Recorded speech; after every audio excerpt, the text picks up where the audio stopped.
Hello, and welcome to Come Sit Down, Let's Talk. I am not Miss Get You Together. I am not Coach Mechelle. Today, this segment is being hosted by Pastor Mechelle. Uh huh, that is correct.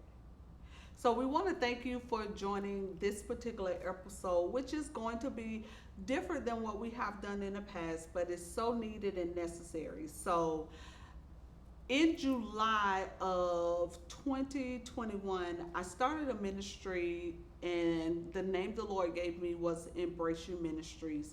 That's kind of my brand. So, most of what I do is Embrace You coaching, Embrace You training solutions, Embrace You cares outreach, and Embrace You ministries. When the Lord called me to be a pastor, I was so confused. I was like, "You sure you want me? Because I ain't nothing like what people would think a pastor is." And I struggled with accepting the call because of what I thought it was supposed to look like. Like, I thought I was supposed to go back and get them church hats, them church suits, buy these expensive and elaborate robes because that was what I was accustomed to in church. And I remember just talking with the Lord and saying, "God, I don't even know what that looks like." And I remember sitting at my desk, and one day He said, "You do you in this." And that was the statement that ended my struggle. Like, I no longer had to figure out what Pastor Mechelle was going to look like because I was free to do me in this. So when it comes to the role of a pastor, I share the role with my husband. I do the preaching and the teaching, and he is the pastor of worship because music is his life and his expertise. So when it comes to the day-to-day functions and all of those things that come along with ministry, my husband, he is amazing at managing it. And I'm amazing at being a teacher. So that's the part that I focus on.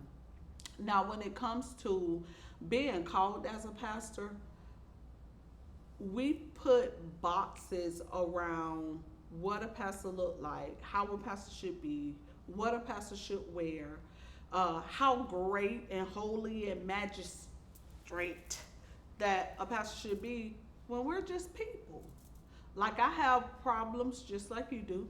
I have shortcomings just like you do. I have days I struggle just like you do. But it doesn't negate my call. And I'm grateful to the Lord that He decided to call me. But in doing this, He said that I could do me. So I do just that. So when we started the ministry, it was 100% virtual. The Lord says start with Bible study. So we do Bible study on Tuesday. It is fully virtual. And we have begun to grow, and we have begun to plant, and we have begun to seed into the lives of others. One thing that I am learning in this walk as being a pastor is that people are just people, and we set too many expectations for how people are supposed to be. When if the church is the hospital, nobody goes to the hospital and check themselves in because they're well. They go to the hospital and check themselves in because there's something wrong. So, with the expectation of wanting people to be perfect, wanting people to already have it together, that's such a false misconception that we have said that when you come, you got to be perfect. No, none of us are perfect. We're forever growing, we're forever elevating to a new level and to who God has called and chosen us to be. When it comes to challenges, when you make a decision that you are going to go against the status quo, you're going to always find challenges. It was easy to start a church and do church, but we have enough of those. In my new role as pastor, my desire was to not teach people how to do church, but to teach people how to live a kingdom lifestyle. So Jesus talked a whole lot about the kingdom, but in our local bodies, we talk very little about the kingdom. Even in a model prayer, Jesus prayed that the kingdom would come and that God's will would be done in the earth. So when it comes to how we're supposed to live, it's about living kingdom.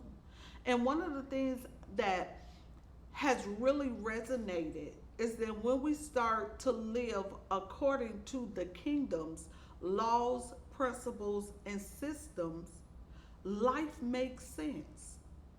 It becomes a whole lot easier because it goes and functions in the order that it should. We have started being so accustomed to doing things the way the world does, when he said that we're supposed to be in the world but not of the world, and our lives should look different than the world. So it becomes a struggle when you're teaching something different, because by habit people will navigate and they will gravitate to what they are accustomed to.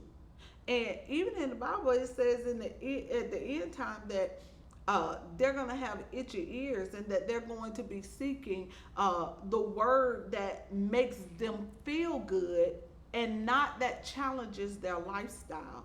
Like, people are looking for something different. We've had enough church as usual. We've had enough of doing the same thing the same way every year. I heard Darius Daniels say it one time, and it really touched my heart and became part of a mantra that I live by. He says that there are three levels that we live on. We are either sinking, surviving, or thriving. When we are sinking, we're living the culture's way. When we are surviving, we're living the church's way. But if we want to thrive, we've got to live the kingdom way. I don't know about you, but I want to thrive. So I know that I can't continue to do things the same way it was, because for years I was in church. And I found myself at a place that I was so broken and I was so wounded that I vowed to myself that I would never go back to church. So to find myself not just in church, but leading a church, I definitely was not going to do things the way I learned them. But when it came to establishing what the culture of Embrace You Ministries is going to be, there are a couple of things that we remind our congregants every service. One, we don't want you to just be present. We want you to bring your presence. What does that look like? Like being in the building or being on the Zoom, and not just your body, but your heart is there. Your mind is there. You're tuned in to what is happening and what is going on. How many times have we attended church in a church service and we was just there? You got nothing out of it. It's time out for just being in the service and you're not getting anything out of it. Another thing that we always say is that we're going to teach the Bible. For so long, we've quoted things saying it was the Bible that ain't nowhere near in the Bible, because 65% of what we think we know about the Bible is something somebody told us and not what we read for ourselves. Now, granted, there are some good truths. There are some proverbs that make a whole lot of sense. But if it is not Bible and I can't show it to you in the Bible, I'm not going to say it's the Bible. If Grandma said it, I'm going to be like Grandma used to say. Because there's a lot of things that Grandma said make a lot of sense. It just ain't Bible. Also, we are determined to love Christ's way. What does that look like? It looks like loving people right where they are. It looks like not practicing behavior modification. It looks like understanding where you are right now. We can deal with who you are and where you are, because there's going to be enough love and enough word that's going to change the way you live life. And lastly, we don't teach religion. We're not big on religious rituals. We don't teach religion. We teach relationship. Think about it. Many times when we are in a relationship that's good, in a relationship that's healthy, it corrects our behavior. That is the same with the relationship that you have with God. When you are in a relationship with God, it will correct your behavior. Like no one has to tell you, don't do this, don't do that, don't do this, don't do that. Because that relationship will cause you to see things differently. Like I often use as an example with my husband. I don't cheat, and it's not because I'm afraid I'm going to get caught. It's because the communion that me and him have together, nothing is worth messing that up. And that's how I feel about God. The communion that I have with God, nothing is worth messing that up. So when we begin to teach people a relationship instead of religion, it causes you to live life differently. It causes you to look at people differently. We look at people as people and not their sin. We look at people as people and not their shortcoming. For far too long, you've been called by your issue. Think about it. In the Bible, with the woman with the issue of blood, we don't know her name. All we know her about is the issue of blood. You no longer have to be named by your issue. Because truth of the matter is, we all have issues. Now, one of the things I often say is, I refuse to live a life in front of those I lead, uh, making it appear that I am perfect. Because I'm not. None of us are. And it is our overcoming that helps others to know that they can too overcome. But if I've set a God-like status on my life, and then when I stumble, you're not looking like I stumbled, you're looking like God stumbled. God doesn't make any mistakes. It's us who makes the mistakes. So it's okay to be transparent in front of the people you lead. You should live your life by principles and by orders, but there are times that things happen. And I'm not going to live a false godlyhood lifestyle as a pastor. I love people. I love people. And my desire is to see people learn, grow, and thrive. Everything about our ministry is kingdom based. We did a series called Kingdom Currency, and it was about teaching people the benefits of the kingdom currency that has been given to us. And when you think of currency, currency is a means of exchange. It's like I give you this and you give me something back. It's like you go to the store and you give them $1 and they give you chips. Not anymore. Chips don't cost $1, but hypothetically speaking. And it's that same way. So teaching people how to live a life of abundancy, because far too long we've been beggars. Far too long we've been the lower class. Far too long we've not walked in the dominion that we've been given. So our ministry is set up to teach you a new way of living life. Like now we're in a preaching series that's called Kingdom versus Culture. And we've been looking at the strong contrast of the way that the kingdom is set up versus the way that the culture is set up. And in doing this preaching series, we've discovered so much of our lives that is set up so wrong, because it's so possible for you to meet salvation and never experience transformation. So that's how we can go to church Sunday after Sunday after Sunday, and our lives never change. because transformation takes work. The church has done an amazing job at conversion. Like, we're going to play the right song, we're going to preach the right message, we're going to hit the right hoop and the right hollow, we're going to pull on your emotional strings, you're going to cry, you're going to come down to the altar, you're going to fall out on the altar, you're going to accept Christ in your life, and you're going to go home and struggle all over again. That's why we've experienced getting saved over and over again, because I wasn't told how to do things differently.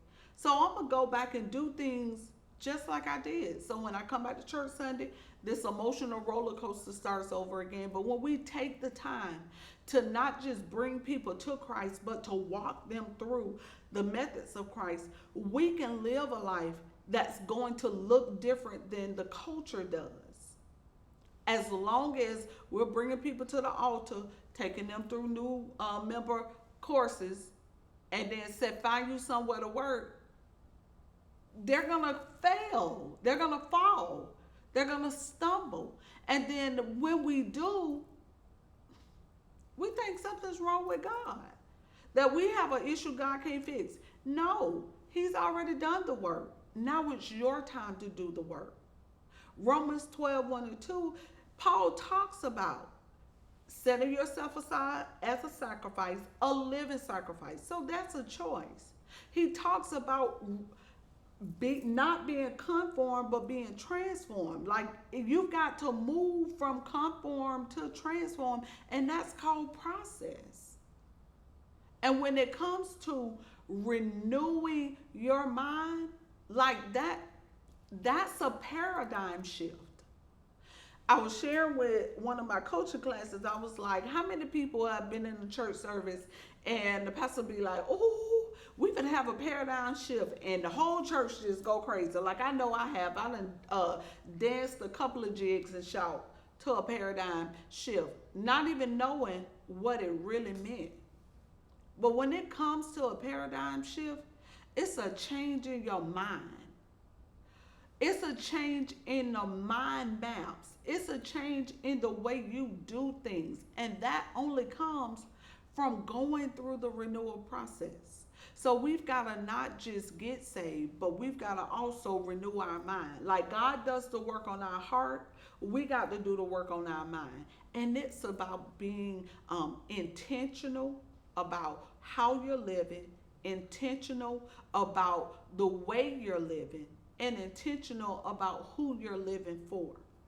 Now, if I would just say and share, like, for me, the transition into pastoralship has been interesting for me, to say the least. And I would say that it's been interesting because it's not what I thought that it would be. One thing about being a pastor, you can think that, oh, we've been down, we've been friends, so they will follow me. Those have not been the ones. But it's been the ones that you not even think about, who will be there to pour into you, who will be there to follow you. Because you was cool to hang out with when you was just you. You ain't cool to hang out with when you become a pastor. Ain't nobody trying to hang out with their pastor. Not too many that I know of. Like, people who I would hang out with and have fun, I took on that pastoral robe, and that pastoral robe, child, I'm like, where they at now? Because it ain't nobody trying to hang out. And if you are setting yourself apart and you're not doing things according to the status quo, like, it ain't no group for us. Like, if you're doing things according to the way it's always been done, there are plenty people you can plethora with. But when you take your a stance on what you stand for, and I have taken that stance, like, I refuse to do things that, one, don't logically make sense, two, that's not scriptorial, and three, that's just being done and nobody knows why it's done. So being set apart really means set apart. Like you're going to lose some friends on this journey. You're going to lose some family members on this journey. And if you're not holding close to the Lord, it feels lonely. If you ain't holding close to the Lord, you feel isolated. But I would not change it for nothing in the world. I know when the Lord first began to deal with me about it, I was like, no, you done messed up. You done called the wrong person. That is not what I'm called to. Like I'd have done every role in the church. My mama went in labor on her way to church. I literally have been to church all my life. And I'm like, I did everything in the church. I've even co-pastored. But to be a lead pastor, that was not in the books for me.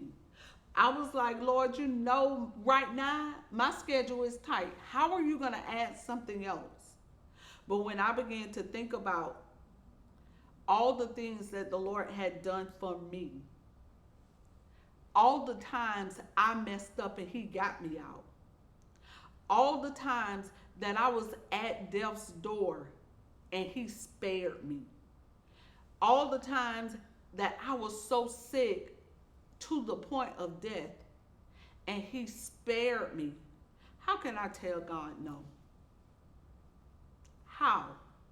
One of my good friends, Jackie Robinson, used to sing a song that said, the safest place in the whole wide world is in the will of God. And that's where I want to be. I want to be in God's will. So I wanted to share this transitional experience with my viewers, showing them how it is possible to be everything that God called you to. Too often, people want to box you in and they want to say you are this or that. But in this season, I am this and that. I am Coach Mechelle, Pastor Mechelle, Miss Get You Together, Petty Penelope, all of it. And you don't have to limit yourself. Take the limits off of what God has ordained for your life. I was sitting in a service one time and I heard Pastor Floyd Rose say, the more different you are, the more difference you make. Let me say that again because somebody needs that. The more different you are, the more difference you make. And that freed me to be able to be all that God has called me to be. To be different, to walk different, to live different, to thrive different. And I am so grateful for the call that the Lord has placed in my life. And I look forward to what God is doing in me. I look forward to what the Lord is doing through our ministry. And we are pastors that love, love, love, love, love, love, love, love God's people just where they are, just how they am, not looking for anyone to be perfect because we're not at all. And I'm just grateful that the Lord has done a great work in this transition to the role of pastor, and I look forward to what He has. I want to thank you for joining this episode with Come Sit Down, Let's Talk. I am Pastor Mechelle Canady, and I'll see you all next week.